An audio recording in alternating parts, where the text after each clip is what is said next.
Hello students, कैसे हैं आप सब? आई होप आप सब अच्छे होंगे। आईसीटी वर्चुअल क्लासरूम में आप सबका स्वागत है। मैं विकास। बच्चों, आज हम क्लास 10th में इंग्लिश की जगह पढ़ेंगे बच्चों मैथ्स, ठीक है? तो आप अपनी मैथ्स की बुक्स और नोटबुक्स निकाल लीजिए और अब हम मैथ्स करेंगे। हमने अभी तक की थी बच्चों थ्योरम्स, बीपीटी और उसकी कन्वर्स। अब उसके आधार पे कुछ क्वेश्चंस करेंगे। तो चलिए चलते हैं स्मार्ट बोर्ड पे और स्टार्ट करते हैं क्वेश्चंस। ठीक है बच्चों, तो हमने एक तो बीपीटी या फिर थेल्स थ्योरम बोल सकते हैं वो की है और एक इसकी कन्वर्स की है। ठीक है, ये दोनों यहाँ पे यूज होने वाली हैं आने वाले क्वेश्चंस में। तो ध्यान देंगे, एक क्वेश्चन आपको होमवर्क के लिए दिया गया था। उम्मीद करता हूँ आप सब बच्चों ने इसको अच्छे से किया होगा कंप्लीट। मैंने हिंट भी दे दी थी आपको कि बीपीटी थ्योरम यहाँ पे लगेगी, कैसे लगेगी वो मैंने यहाँ पे बता दिया था आपको। तो चलिए, जिसने कर लिया है आप वैल्यूज बता देंगे। हमें वैल्यूज चाहिए थी, किस किस की वैल्यूज चाहिए थी? एक तो चाहिए बच्चों ईसी की वैल्यू निकालनी है फर्स्ट पार्ट में, और सेकंड में एडी की वैल्यू। तो जिसके आंसर आए हैं फटाफट आप आंसर अपने सेंड कर देंगे चैट के माध्यम से। और बच्चों, अपने आंसर्स आप शेयर करेंगे चैट के माध्यम से या फिर हैंड रेज करके अपने आंसर बता सकते हैं। माइक लेके, माइक रेडी रखे अपने पास।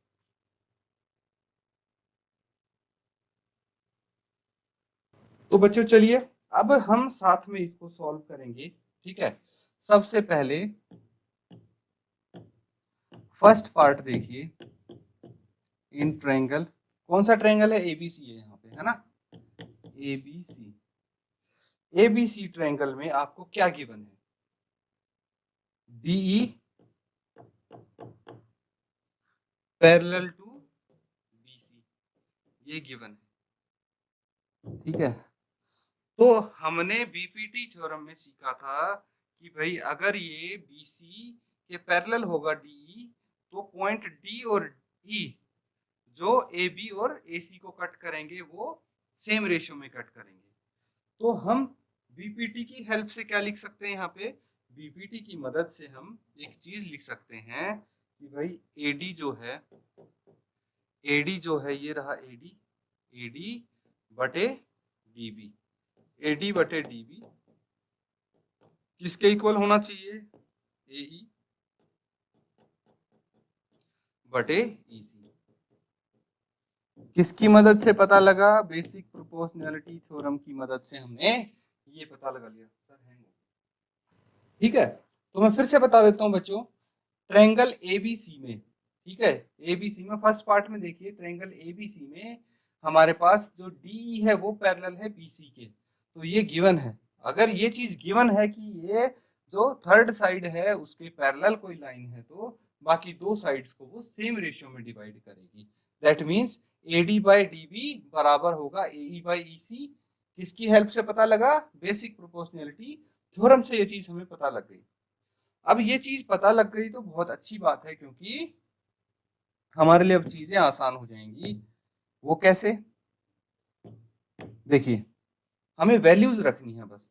एडी की वैल्यू क्या है? 1.5, 1.5, एंड डीबी की वैल्यू है 3 इज इक्वल टू एई की वैल्यू है 1 एंड ईसी हमें निकालना है कि नहीं? इसको करिए क्रॉस मल्टीप्लीकेशन। ठीक है, तो हम क्या करेंगे, जो ईसी है उसको लेफ्ट साइड ले आएंगे और राइट साइड क्या चला जाएगा? राइट साइड चला जाएगा 3 न्यूमरेटर में, 1.5 डिनोमिनेटर में। कैंसिल आउट कर दीजिए सीधा। आपको पता होना चाहिए कि 1.5 2 जा 3 होता है ना? अब आप बड़ी क्लास में आ गए तो ये चीज पता होनी चाहिए। अगर नहीं भी पता है तो पॉइंट हटा के यहाँ पे 15 एकम 15, 15 दूनी 30, 2 आ जाएगा। तो ईसी कितना आ गया? 2 centimetre. That's your answer first part का। नोट डाउन कीजिए, ये हो गया। अब देखिए बच्चों, अब हम अगला पार्ट करेंगे, सेकंड पार्ट। तो सेकंड पार्ट में भी ट्रायंगल तो हमारे पास ए बी सी है ना? ट्रायंगल ए बी सी ही है। तो यहाँ पे हम क्या बोलते हैं कि जो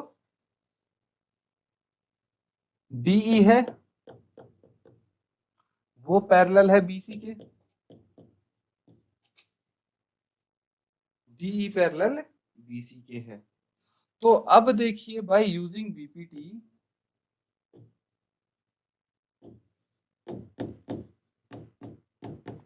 सेकंड पार्ट में देखिए बीपीटी का यूज करके हमें क्या पता लगा है कि भाई AD by DB, AD by DB is equal to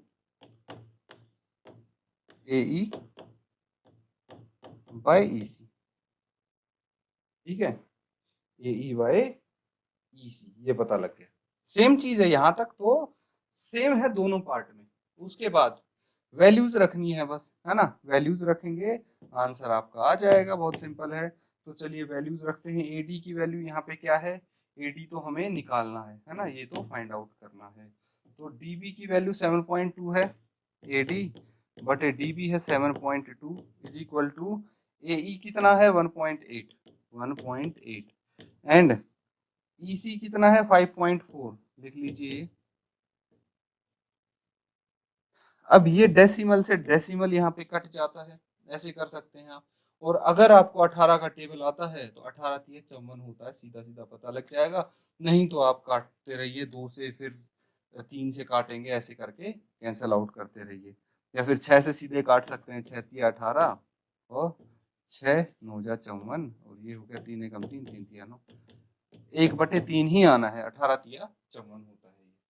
उसके बाद एडी इज इक्वल टू 1/3 तो ये है, और 7.2 हम राइट हैंड साइड में लेके मल्टीप्लाई कर देंगे। अब आप सीधा इसको डिवाइड कर लीजिए, अगर कंफ्यूजन होता है ऐसे में तो डेसिमल हटा के नीचे 10 लिख दीजिए, तो ये कितना आ जाएगा 24 का टेबल अगर आता है तो आपको सीधा पता होगा 24 या 72 होता है। नहीं तो इसको डिवाइड करते रहिए, इसीलिए पहाड़े सीखने बहुत जरूरी है। अब कितना आ गया 24/10 आ गया, 24/10 है। और इसको वापस से हम डेसिमल में करेंगे तो कितना आ जाएगा, ये आ जाएगा 2.4 सेंटीमीटर। बस ये आपका आंसर हो गया, नोट डाउन कर लीजिए।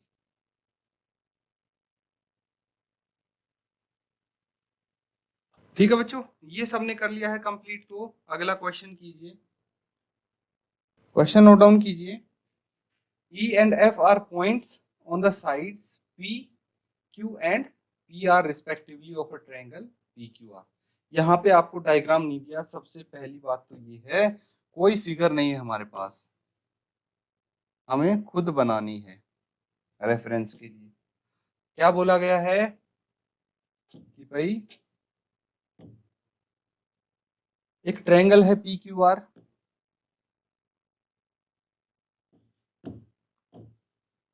PQR है, और E और F हैं दो पॉइंट्स, पॉइंट्स E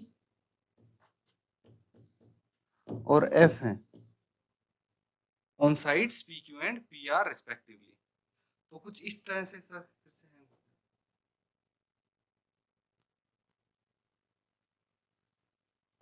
तो ये डायग्राम देख सकते हैं आप, ट्रायंगल है PQR, दो साइड्स PQ और PR पे पॉइंट E एंड F हैं रिस्पेक्टिवली। ठीक है, अब क्या बोला गया है, for each of the following cases state whether EF parallel to QR।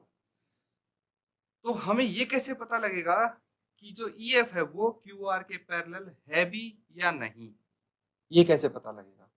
तो याद करो कन्वर्स ऑफ बीपीटी थ्योरम, क्या है कन्वर्स ऑफ बीपीटी थ्योरम, याद करो। उसमें क्या बोला गया है, उसमें ये बोला गया है कि अगर अगर पीई बटे EQ, अगर पीई बटे EQ बराबर है PF बटे FR के, अगर ये इक्वल हैं तो भाई EF पैरेलल होगी QR के, है ना।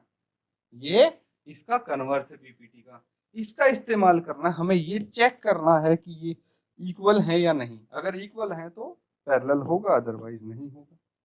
समझ में आ गया। तो बस ये करना है आपको यहाँ पे। अब मैं बता देता हूं कि फर्स्ट पार्ट कैसे करेंगे हम।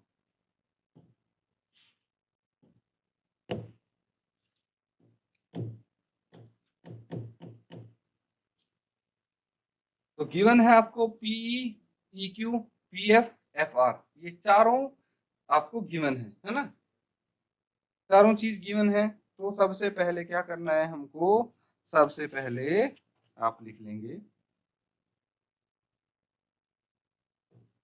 पीई बाय ईक्यू निकालना है।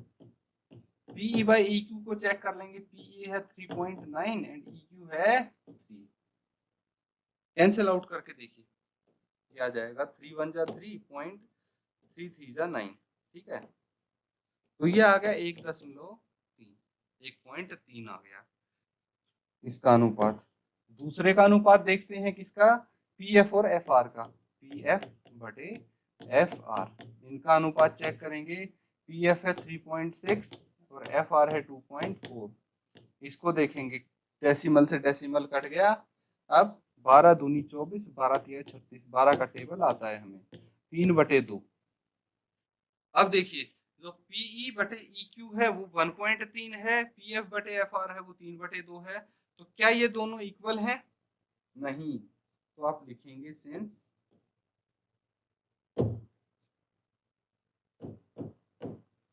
पीई बटे EQ is not equal to PF बटे एफआर, ये दोनों इक्वल नहीं है। और ये दोनों इक्वल नहीं है तो आप बोल सकते हैं therefore EF is not parallel to QR, ये भी पैरेलल नहीं होंगे आपस में, है कि नहीं। तो नोट डाउन कर लीजिए इसको। फर्स्ट पार्ट हो गया ये आपका सेकंड क्वेश्चन। ठीक है बच्चों, ये क्लियर है। अब देखिए अगला पार्ट हम करेंगे, सेकंड पार्ट देखिए। सेकंड पार्ट में आपको क्या दिख रहा है, पीई और क्यूई, है ना, पीई और क्यूई गिवन है, या ईक्यू बोल सकते हैं आप, पीएफ और आरएफ या एफआर। तो इसको चेक करेंगे फिर से, पीई पीई बटे ईक्यू या फिर क्यूई, एक ही बात है, ईक्यू लिखो या क्यूई लिखो। कितना है, पीई है 4, ईक्यू है 4.5, ये क्यूई है या ईक्यू है, एक ही बात है बच्चों। कितना आ जाएगा, ये कैंसल आउट करेंगे, डेसिमल हटा के यहाँ पे 0 लगा देंगे, 5 से कट करेंगे, 5 8 40, 5 9 45, 8/9 आ गया, कितना आ गया, 8/9। अब हम पीएफ बटे एफआर या फिर आरएफ लिख लो, एक ही बात है। पीएफ कितना है, 8 है, और आरएफ या फिर एफआर है 9, तो 8/9 ये ऑलरेडी है कि नहीं। तो यहां से हमें ये पता लग गया सिंस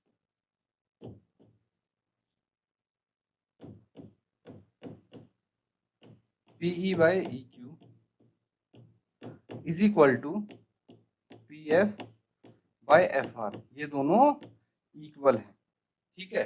अगर ये इक्वल हैं तो therefore by converse of BPT, ठीक है। बीपीटी की कन्वर्स क्या होती है कि भाई इनकी रेशियो अगर इक्वल होगी तो ई एफ पैरेलल होना चाहिए क्यू आर के। तो ये पूछा है आपसे कि क्या ये पैरेलल है, तो आप लिखेंगे yes, E F is parallel to Q R. Note down कर लीजिए, ये आपका सेकंड पार्ट हो गया। तो ठीक है स्टूडेंट्स, ये कर लिया सबने। अब नेक्स्ट पार्ट करेंगे हम। नेक्स्ट पार्ट भी कुछ कुछ इसी तरह से आप करेंगे।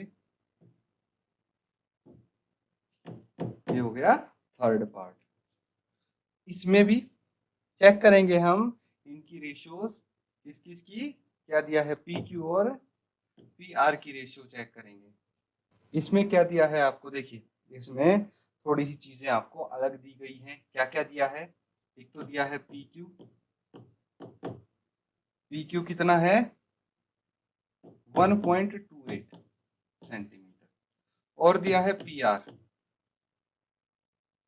पी आर कितना है? 2.56 सेंटीमीटर। और दिया है पीई। पी क्यू के साथ पीई दिया है 0.18 एंड पी आर के साथ पी एफ दिया है जो कि 0.63 सेंटीमीटर। ठीक है, इस बार क्या किया है इन्होंने? इस बार हमको ये पूरी साइड दे दी पी क्यू, यहाँ से यहाँ तक, और पीई दे दिया, है ना। पहले क्या होता था? पीई और ई क्यू देते थे, पीएफ और एफ आर देते थे। इस बार थोड़ी चीजें बदल दी। तो याद कीजिए, हम जब बीपीटी थ्योरम कर रहे थे तो एक चीज मैंने बताई थी, कोलरी करके। क्या होता है कि भाई अगर हम लिखते हैं पीई बटे पी आर, पीई बटे पी आर, पी आर नहीं पी क्यू, पीई बटे पी क्यू बराबर है पी एफ बटे पी आर। अगर ये दोनों इक्वल हैं तो स्टिल आपका ई एफ पैरेलल होगा क्यू आर के। समझे? यहां भी आपकी बीपीटी वैलिड है, तो इसका इस्तेमाल करके आप कर सकते हैं इसको। तो ठीक है, चेक कर लेते हैं। पीई बटे पी क्यू क्या है? पीई 0.18 है एंड पी क्यू 1.28 है। 1.28 है ये आ जाएगा। इसको कैंसिल आउट कीजिए, डेसिमल से डेसिमल कट जाएगा, और आगे देखिए किससे कैंसिल आउट हो रहा है, उससे कैंसिल आउट कर देंगे हम।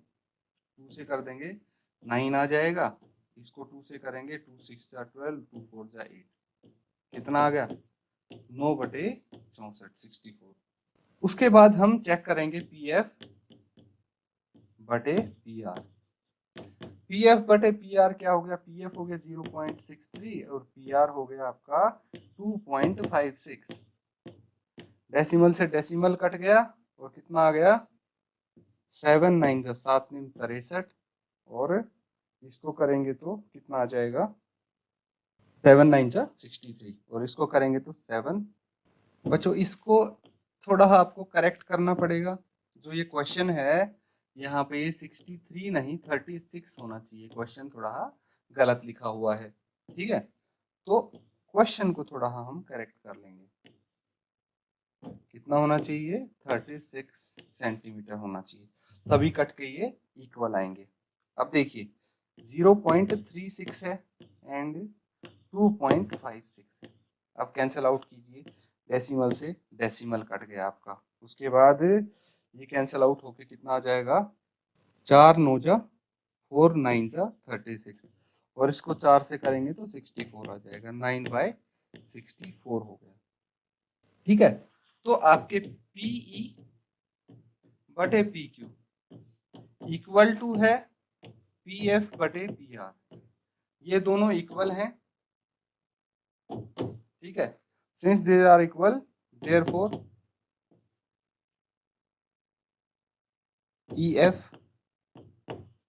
Is parallel to Q R. ये पैरेलल हो जाएंगे। नोट डाउन कर लीजिए, ये क्वेश्चन आपका कंप्लीट हो जाता है बच्चों।